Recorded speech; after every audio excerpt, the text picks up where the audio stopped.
ishte një mbret shkoi në pazarin e kafshëve. Dhe atje gjeti thellëza tegra.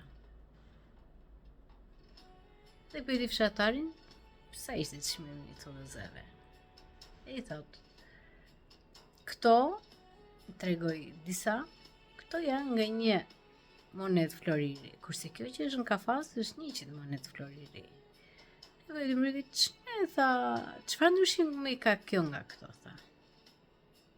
Shikojeni vetë ta fshatari me sy tuaj. Në moment që filloi të kakariste thellëza, të thariste thellëza, të tëra thellëzat ndodhen rreth saj.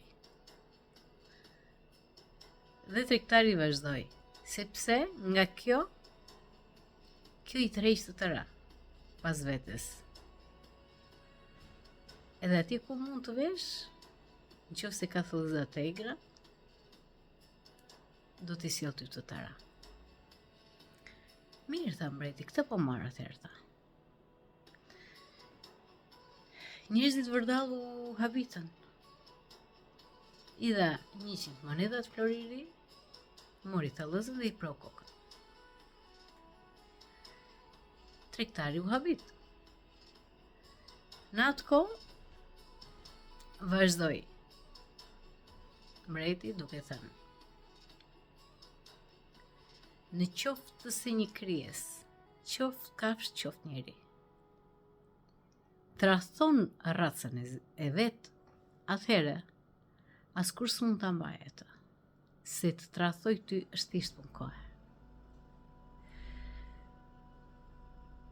Besnikëria është virtyt I fisnikut.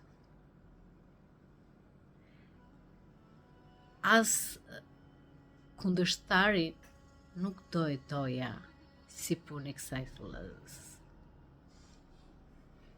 Pasi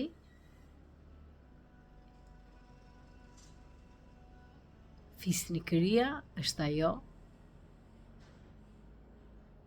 që tregon formimin e njeriut.